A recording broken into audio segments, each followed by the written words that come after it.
Hey everybody, it's your girl Shar, the Super Chick. Guess what day it is? That's right, it's hump day and it's right around 7 p.m.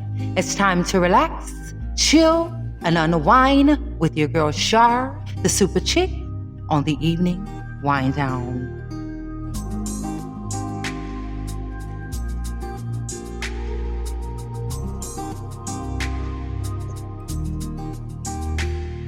I want to welcome you all to the show. If you're a first-time listener, make sure you're listening to the show on each and every platform available to you. Make sure you're following me on all the social media platforms.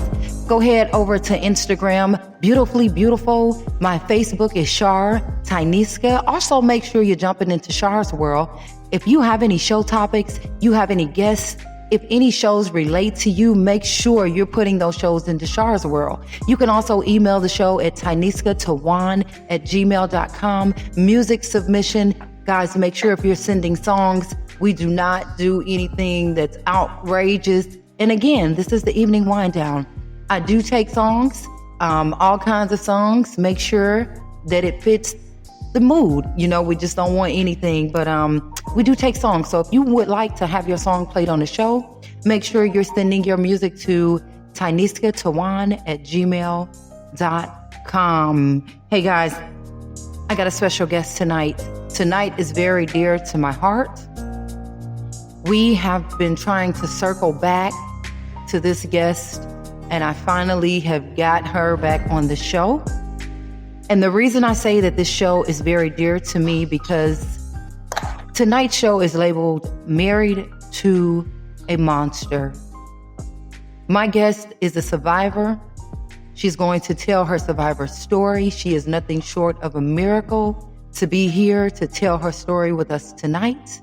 So I want you guys to grab your favorite beverage. Make sure you're winding down. I am winding down to Oliver Lime by way of a guest. I've started to get my wines. So if you guys would like to send me some wines, go ahead and email me and I will let you know where to get this gift sent to. I've got some shirts, I've got some wines. So thank you guys. Thank you all for your support. Now, again, my guest tonight is nothing short of a miracle. I have Miss LaTanya, and she is back. And now some of you guys may have remembered her show, LaTanya Allen. LaTanya is a survivor of a domestic violence that went almost to the brink of no return. So I want you guys to sit tight, get your beverages. When you come back from getting your beverages, I should be back, and we are going to get right into the show.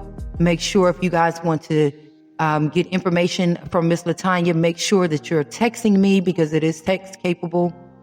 If you're in Spreaker, you can talk to us. So make sure that you get in Spreaker, you talk to us, any questions that you may have. If you know somebody that's in a domestic violence relationship that you think this show may help them, make sure you're telling them right now, get on, go to the evening wind down with Shar, and let's talk about it.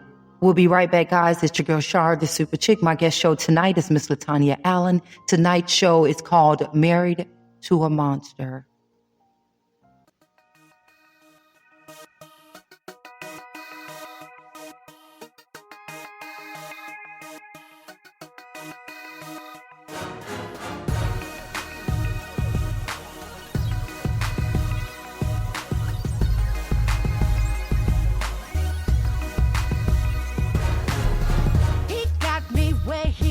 Me 'cause I get the finest things. He is my one and only, and I am his queen. See, I gives what he desires. His loving takes me higher. Together we're unstoppable, and it can't get no better than this. No, my baby shows me I can't control this. Lovely feeling inside of me. Oh yeah, we be making, I'll be taking it. Every day feels brand new, being with you. I can't get enough of your loving, baby. Your loving, baby. I'm loving it, baby. I don't ever think I can get enough of your loving, baby. Your loving.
All right, y'all. We are back. Again, I want to thank you all for tuning in to the Evening Wine Sound.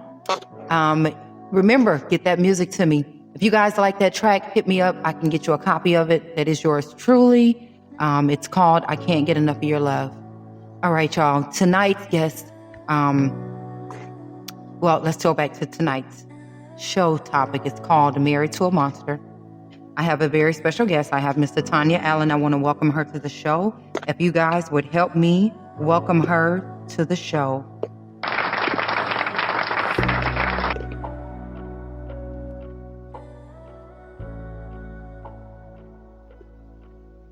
Latanya. Yes. First and foremost, I want to thank you for being a guest on the show tonight. I'm very sentimental when it comes to this type of thing because it's so many women in your position that no one's there for them to reach out to. No one's there for them to cry on their shoulders. And most women are afraid. So I want to thank you so much for being strong. I want to tell you how much we appreciate you for having the strength and the courage to tell your story. And I'm hoping that your story will help someone tonight to be able to come out if they're in the situation that you are or were, because you're not anymore. So we're going to say you were. So guys, again, welcome Miss Latanya Allen to the show.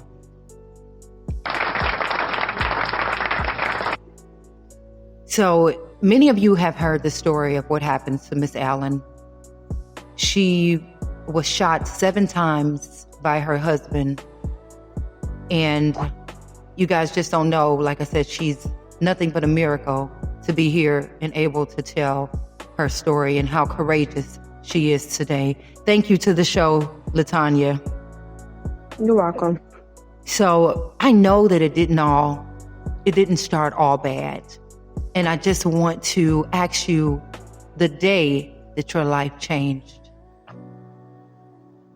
My life changed February 10th of 2020 when I was shot 7 times. Now, this was your husband, correct?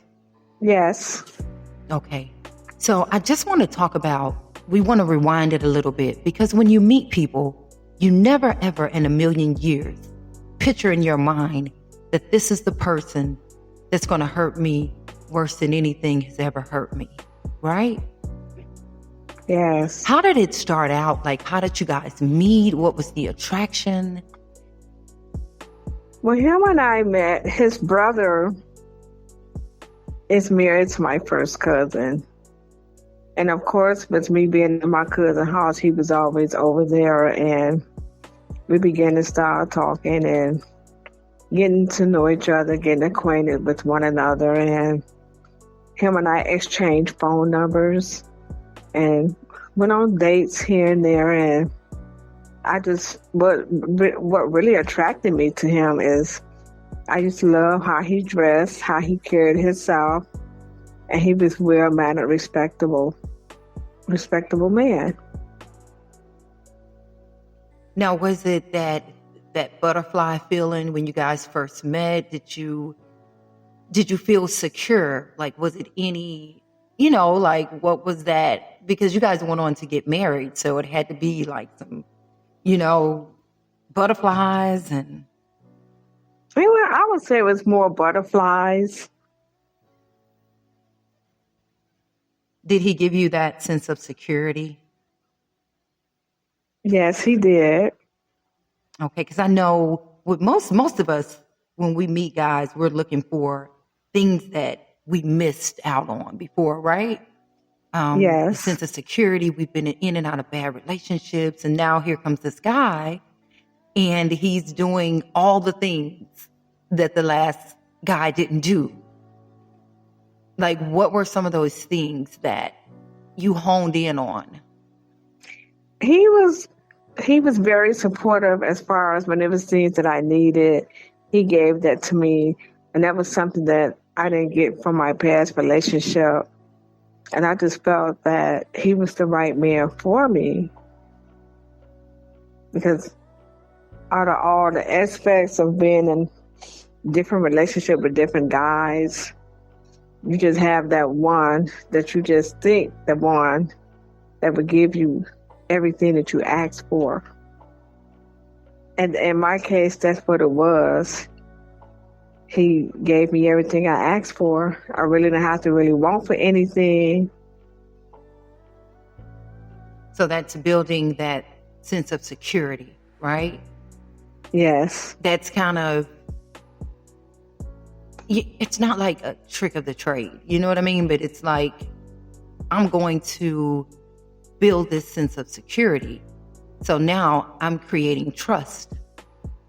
So it's kind of like you trusted him. He gave you that sense of, this is somebody that I can trust. When did you first know that, hey, I think I'm going to take this to the next limit? Like we're going to move in together, you know, because, or did you guys even get that far? Did you live together prior to being married?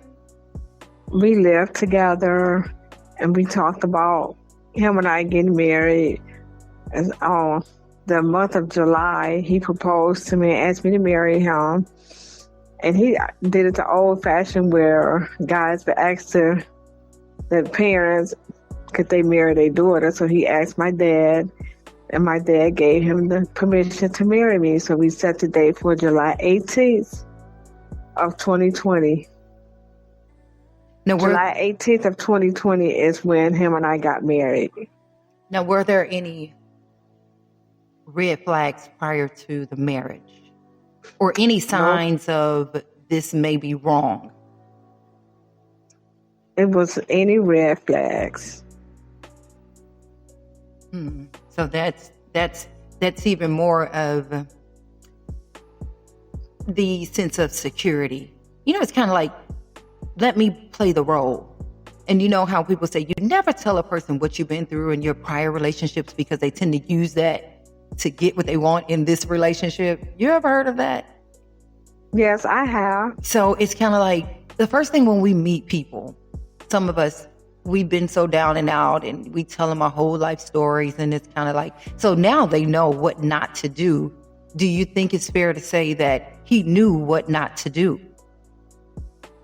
Yeah, I think it's fair to say that. Because I believe that he didn't want me to know the other side of him. When did you first witness the other side of him? How far into the marriage? Was it before you noticed that, okay, something is not right? After we got married, July 18th, the month of September is when I started seeing signs of domestic violence. It started as verbal, and it went from verbal to him putting his hands on me. And what happened the first time that he showed the domestic violence? Because, you know, domestic violence, like you said, it comes in all shapes and forms. It's not just physical. But how did you feel? What was your first thoughts of, you know, what went through your mind? My first thought was when he put his hands on me is, what have I gotten myself into? The whole time him and I dated, I never seen signs of domestic violence. Why wait till after we get married, then start putting your hands on me? That's normally what happens. It's the Joker. You know what I mean? It's that Joker card. And it's kind of like, so he started out with verbal abuse. Verbal abuse went to physical. Did you leave him at that time, or? No, I didn't leave him because he had told me that he wouldn't put his hands on me again, and I believe that. How many times was he verbally abusive to you before the physical abuse started?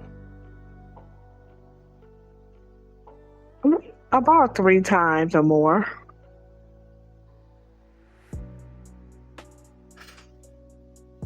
How many times was he physical to you before? Okay, let me ask you this. Had you left him at any time in the relationship? I never left him. I stayed with him. Did you think that it would get better? Did you think that if he realized the hurt that he was bringing to you, that it would change him, or were you afraid to leave? I thought it would get better, but it didn't. It just continued to repeat its cycle. I wouldn't say that I was afraid to leave him, because I wasn't. I was just thinking like any other woman would think that things would change and get better, but it never did. At any point, did you start to create an exit strategy? Or did you ever think in your mind that at some point, I'm going to leave him? No.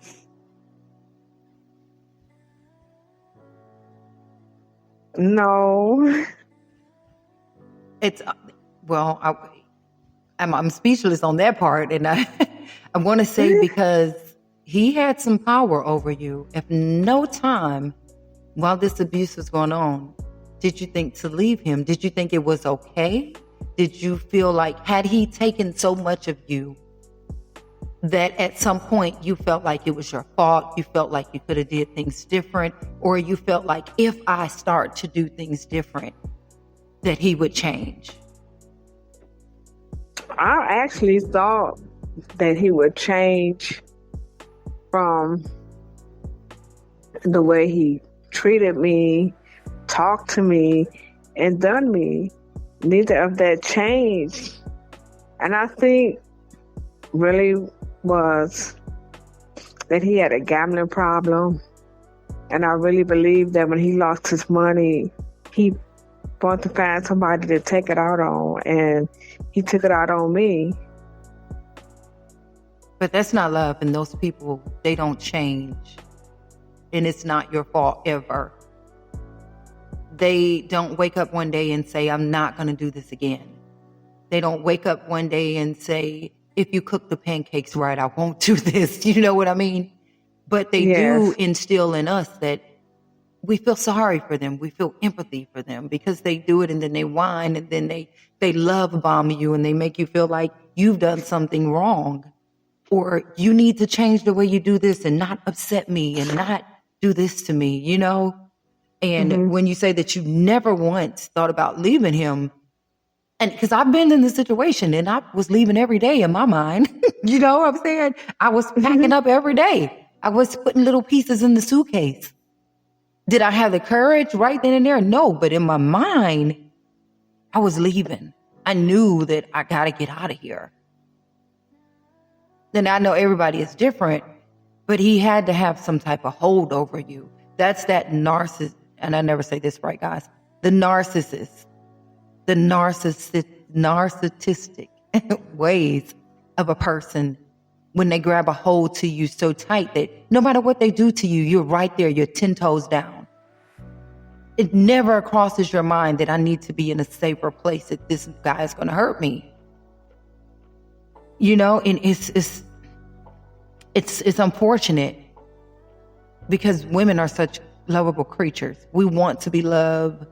We want to love. We want to prove our love. We want to prove how strong we are, how willing we are to help. We want to make sure that we handle everything the right way. And sometimes that's our downfall.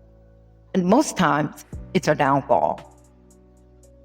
It can be. You know? And anybody that's listening, if you're in a situation to where you're being verbally abused or mentally abused, even if you're not thinking about leaving, definitely get some counseling. That have someone to talk to. You know what I'm saying? Have someone to talk to, because it takes a village to help. So back to you, LaTanya. I want to talk about the day that your life changed.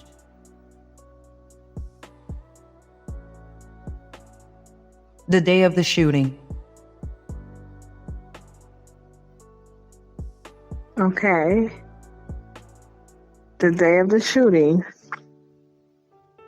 Earlier that day, he asked me could he ride with me to go get my slip.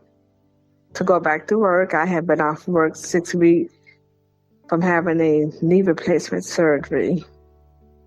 So I went and picked him up, and he rode with me to get my slip to go back to work. And so when I went to drop him off at his sister's house, he asked me could he use my car. And I told him no, I have to go to work tomorrow. And he kept saying, you're not going to work. And at the same time, my pastor wife, she counseled women that had been victim of domestic violence. And I had an appointment to meet with her at the church. Clarence and I went to the church. When we got to the church, he wouldn't let me out. So she got worried. She started dialing my cell phone. And every time that she would call my phone, he would hang it up. Because I had my phone Bluetooth to the car. And so she got worried, and she began to call my mother to see why I wasn't answering my phones. When my mother called, he pressed the end button. And I told him, I said, well, you don't know why she's calling. So then the pastor seen me waving my hand like I was trying to get out the car. By that time, we took off, and the pastor went in to get his keys to follow us, and we was gone. When we got back to his sister's house, the way he parked the car, I felt something was going to happen. I just didn't know what. So I jumped out the car, and I went to the house next to his sister, and I was knocking, like basically beating on her door, the people's door. No one came to the door. Then I went back to his sister's house, knocking on her door, and she never came. And I turned around and walked down the steps, and I seen him come up from the backyard with the gun. When I seen the gun, I began to plead for my life. Please don't shoot me. Please don't shoot me. Please don't shoot me. As I began to say that, he just started shooting. And he shot me until he emptied the bullets from the gun. As I was laying on the ground, he told me to get up and get in the car. I said, I can't move. And that's when he dragged me to the car. And I think he was kind of confused to where he was going to take me, or what he wanted to do with my body if he shot and killed me. But we was in this open field, and he put the gun to my head, and I began to pray within myself, Lord, if he kill me, he's going to do away with my body. And I'm saying in my mind, I'd rather get hit by a car running versus letting the man kill me. When I say God equipped me and protected me, I jumped out the car and I ran 10 minutes before I got to the first house. The first house I got to is when I was bamming and beating on this lady's door. She came to the door, what's going on? I said, call the police, my husband just shot me. And he pulled up on her driveway with the gun, and she said the police is on their way, and that's when he left. And so she took me to the back and she laid me down. And I remember her just constantly talking to me, telling me that she has to keep me alert. I can't let you fall off into a sleep. I got to keep you alert. And she just continued to talk to me till the police came. Once the police came, they said, well, we already know who did this. Because prior to that, on January 3rd, he pistol whipped me and broke my nose. He put the gun to my head and it jammed. And that's when he did what he did as far as pistol whipping me. And so the whole time I'm laying on the ground, I'm calling on Jesus' name. Please don't let me die. Please don't let me die. And the police officer told me, he said, I got you. You're not going to die. And when they got me to the hospital, I remember all these doctors and everybody asking me all these questions. I couldn't even answer them at that time. And I remember they had to take me straight to surgery. Before surgery, he asked me, was there anyone they wanted me to call? And I said my mother, and I gave them her number. After I came out of surgery, she was the first person that I seen. What was going through your mind when you thought was in the car I was with gonna him die. in the field? I thought when he put that gun to my head that he was going to kill me and do away with my body. And I probably would have never been found. If someone was looking for me, they wouldn't know where to look or where I was at. And then he probably would have hid my car somewhere. But when God does things, he shows up and he shows off. And you mustered the strength to run. Being shot 7 times, you had the strength. I had the strength. And I don't know how I did it. I still try to figure it out. But they said when God do something, you don't question it. And the only thing I can say, it was God that did it. Mm-hmm. Mm-hmm. Do you think back now, like, how in the world did I make it that far? My body riddled with bullets. And by the grace of God and the strength of myself and the will to live, I made it. I made it. And sometimes I question that. You know, when sometimes I'll be listening to the story and in my mind, I'm like, well, how did I do it? And I still, to this day, it was God. It wasn't me. It was God. God knew it wasn't my time to go. Even when he put the gun to my head, it still wasn't my time. And I know God didn't let me live do other. I'm sorry. God didn't let me die. God wanted me to live for a purpose. Were you afraid that he was still going to come for you? Yes, I was afraid. Do you know how long it took them to apprehend him? It took them 4 hours. You think he had any help? You think somebody helped him? No, he was telling so many lies. After he got called, he was saying that he was at the store playing his numbers, and the police went to the store and had them run the tape back. He was nowhere to be seen playing no numbers. He had hid my car, and the girl happened to see my car, and she called my mother. And my mother called the police, and they went and got my car. They had to be taken to the crime victim scene. What he did was call himself wiping the blood out the car after he dragged me. And before the police got him, my mother got a chance to talk to him on the phone. And he told her that he wouldn't do a thing like that he hadn't seen me.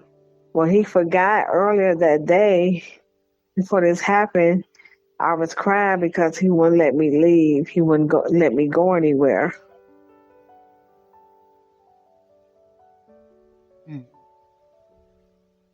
Do you know when the pastor stopped following you? Did you ever go back and speak to the pastor and say, well, when did you turn around? How far did you follow? Like, does that ever cross your mind? It never crossed my mind. I do know the pastor told me, he said when he went in to get his keys, he said, you guys gone so fast. I didn't know which way you guys went or which way to go to look for you guys. So he pretty much lost them. And you really got to think about that. It could have been a triple, double shooting had the pastor came up and intervened. Because in his mindset, he was trying to kill you. And I think when people are in that zone, they harm everybody in their way. Yes, they do. And it's such a powerful story, you know, just to know and just imagine being shot 1 time, but being shot 7 times and having the strength to knock on somebody's door and you know what I mean? And stay alive and stay woke until to paramedics and the police arrived. And you have incredible strength. I think you have strength that you never knew you had that much strength. You know what I'm never saying? know what you have unless you put in that position. And I just continue to thank God on a daily basis for sparing my life when I could have been 6 feet under. My mother could have been preparing to bury me. And I just give all the praises to God, because if it wasn't for him, I know I would have not made it. I would be 6 feet under. What happened once he went to jail?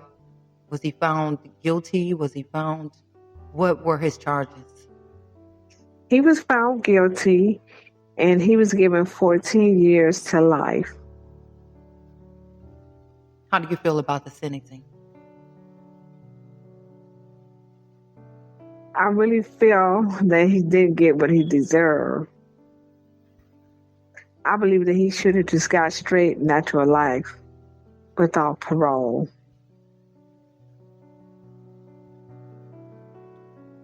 There's no amount of time to heal your wounds.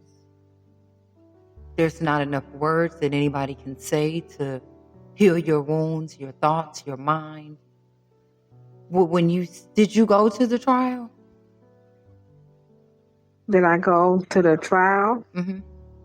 Like, have you seen him since this incident? No. Do you think you will be able to face him? To be honest, I really don't want to face him. Okay. And that's fair. That's fair. Has he tried to reach out to you? Do you know, has he did an apology? Do you think he feels any remorse?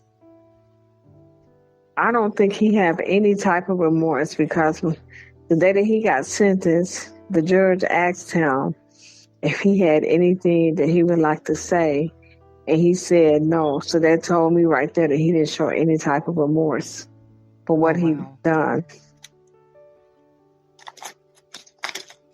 Yeah, I would think the same thing. And it's so crazy, because this is a man that you married. You once felt like you were on top of the world. You felt like he was your security. And he turned out to be a monster. Someone's worst nightmare. And you talked about how this was the second time that he had pulled a gun on you. And because it kind of sounds like from that point you were kind of held captive, because you mentioned that he wouldn't let you leave. Yes. So when I asked you if you thought about leaving before, and you said no, I kind of really think you did think about leaving. I would like to think that maybe you just didn't know how to leave.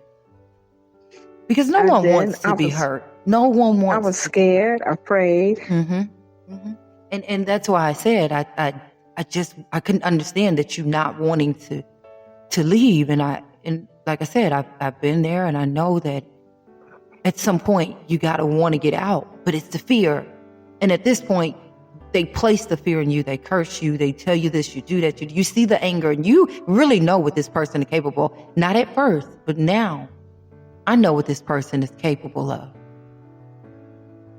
So I'm going to sit back, and I'm going to be the best person I can be until God shows me a way to get out of this situation. Unfortunately, your way had to come with a price. And it almost cost you your life. Yes, it did almost cost me my life. By the grace of God, the God that I serve said, no, it's not your time. If it's one thing that you can say to someone that may be in the similar situation or dealing with any situation of abuse, what would you say to them? I would tell them, take your time and get to know a man versus going on what they tell you, because a mouth can say anything, and what mouth said don't make it be true. Not to believe lies men tell you, because some lies, some be true and some don't. And then if you start seeing the signs of domestic violence, Any signs of verbal, physical, get out of it. Don't stay in it. It's not love. I don't care how much he tell you that he love you.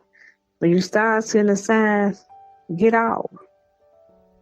Get out. Don't procrastinate. Talk to someone. Call the police. Just get out. Walk away. Because if you continue to stay in it like I did and not talk to no one, it can get worse. In my case, mine did. I almost lost my life because I stayed in the relationship thinking that things was going to get better, and they never did. They just got worse. They just got worse. I second that. If you're in a situation, tell somebody, talk to somebody. You want to always have that second person that you can lean on. So where are you now? What are you up to now? What are you up to these days? How's your health? How's your strength? What are you up to? Behind the shooting, my health is good. It's just, I was shot 3 times in my left leg, which shot at the bone, which I'm not able to really do too much as far as getting up, punching clock, working in the factory like I used to do. I can't stand on that hard concrete unless I'm accommodated to stand on mats. And that's the only way my leg doesn't bother me. But other than that, everything is good. I've relocated and I'm much better where I'm at. And through it all, I have a nice friend that treats me like a queen, that treats me like a woman supposed to be treated. Now, were you afraid to meet again? Were you afraid to date again? Were you afraid to I was afraid open because up? when he kept trying to talk to me, I told him that I don't want to get involved with no man. I've been through a lot. I almost lost my life. And he kept telling me, he said, you can't compare me to your past relationship because I'm not none of the ones that you've been with in your past. I said, a mouth can say anything. You might switch up and you might change. And he definitely got kept those guards up, reassuring me. He kept reassuring me that I'm not that person. And he gave me an invite to his place. And he said, you can come spend a week with me. If you don't like it, I'll take you back home. And he came and got me. And I spent the week with him, and I ended up liking it, and I ended up getting a job. And we ended up, living together. Okay. Any wedding bells possibly, or are you taking it slow? Well, right now, I'm focusing on school. And after I graduate, he said that he'll be ready to get married. But so far, he treats me so good. He sacrifices to make sure I have what I need. My daughter told me last night, he's the first guy that I've met that she really likes. And that means a lot for your children to tell you stuff like that. That is true. So there is light at the end of that dark hole that you were once in. And so you are planning on doing some book tours. You're planning on doing some mentors. You're planning on traveling to tell your story. What can we look forward to from Miss LaTanya? Well, I've reached out to the ladies YMCA because I know it's women's that has been battered. So I can go down there and do an open talk. I'm waiting to hear back from the lady that runs that. But I am willing to travel just to tell my story, to get a message out. Mm-hmm. I'm looking forward to working with you as well on some things here in Nashville. So you guys will actually see this survivor of a lady. Any last words that you want to say? I just want to tell a lady to be cautious of themselves. Okay. Be very cautious. When you start seeing signs, know your woman's worth. Know your values. You know, we doesn't deserve to be treated the way we be treated. We are queens. Never lower your standards. Stand on what you believe. And pay attention to the signs. I talk about this all the time. The red flags are there. Sometimes The red flags be there. they are. You know, They are. Sometimes we want it to be something that it's not. Sometimes you can see he's abusive and then you turn it into, no, he's just having a bad day. You know what I mean? We got to stop doing that. We got to take it for what it is. And again, if you know somebody that's in this situation, reach out to them. Don't judge. The last thing we need to do is tell a person what they should be doing. But sometimes you need to just listen and guide them in the right directions and tell them you're going to be there for them, and always create an exit plan prior to leaving, because you got to know where you're going to go, what you're going to do. I tell women, if you know you're in an abusive relationship, the first thing you need to do is make sure you have some money. Okay? I don't care if you're just putting a little bit here, a little bit there. You need to have an exit strategy, because sometimes you stay because guess what? Now I'm invested in this person. The house is in his name. The car is in his name. I'm not working. I'm stuck. So you really need to start building an exit strategy. Put some money back. Never let anybody know exactly what you have. Anyway, you know, my grandma always told me that never let anybody know how much money you got anyway. But you need to start creating that exit strategy. Know where you're going to go when you make your move. There are shelters. There are places for you to go.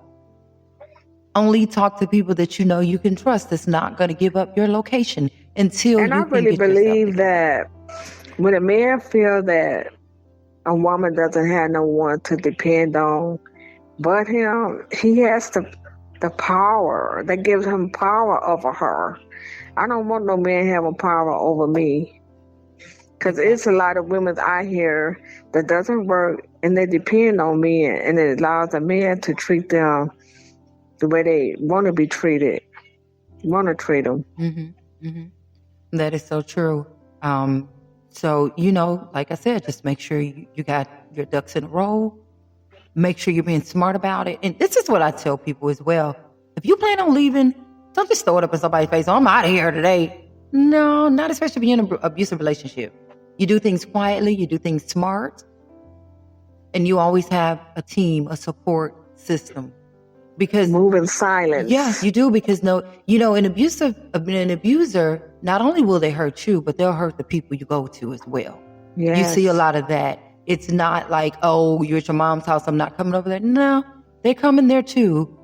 And a lot of times, if they are enraged and they're willing to inflict some pain, they don't care who they hurt. So just be careful when you're in situations like that. I do want to give a special shout out to my new I Am a Brand Ambassador, y'all. I did see, I'm out here moving around, doing my thing with Icon Impacts. You guys, ladies, if you're looking for a bad bag, when I tell you, go ahead and get on Facebook. I want you to look up Icon Impacts. Also on Instagram, it's Icon Impacts. And the owner of the line is Stephanie Jones. Y'all, I met Stephanie. I was networking, and I said, I need to be an ambassador. I mean, I just came. She's like, well, why do you want to be an ambassador? Well, because God sent me to her. Second of all, her product is like no other product that I've seen. And women of color, now I love all women, but we really need to support each other and we need to stick together. So God directed me to her and was like, you know what? Go on over there and tell that lady you're going to be an ambassador. And that's really how our relationship started. And to be honest, it's how most of my relationships start, is with people that I meet that God directs me to. Y'all get it? God going to send you in the right direction every time. Don't got to question it. So make sure that you're looking up Miss Latanya. Did you want to plug any of your social media information? Yes. Now's your time, baby. I'm ready. I am ready. I am ready to see what God has in store. So where can they locate you? If someone wants to follow you, your journey, because God is about to place you on a journey like no other journey. You're going to be able to receive help it. so many women and young women that you might not even know. They may not even tell you that you've helped them. But, honey, you're going to be on a journey like no other journey. So people that want to follow you, want to keep in touch with you, how can they find you? How can they follow you? I have a Facebook page under Latanya Allen. I can be found there. And if anybody is interested in having Miss Latanya speak at something, at a seminar, because she is about to start doing seminars, you guys can message her on Facebook under Latanya Allen. You can message the show. We'll make sure we get the message to her as well. If you are wanting to meet her, if you're wanting to help her with her book deal, because she's trying to publish a book. Each one help one. So anybody that's willing to help her get her story heard, get her story out there, please reach out to her on social media. Any last remarks? We're getting ready to close the show. It's been a great show. I just want to thank you again for being so strong and courageous to tell your story. Thank you for being my guest. You know I love you, so You know, being my guest I love as being well. on your show, and it's always a pleasure to be in your presence. So y'all, on that note, we are going to end tonight's show. One life, one love. It's your girl, Shar, the Super Chick, and Latanya Allen. I thought she was going to say her own name, but she didn't. But anyway, I'll say it for her. And Latanya Allen. And we are out. You guys enjoy your night. You're just tuned into the Evening Wind Down.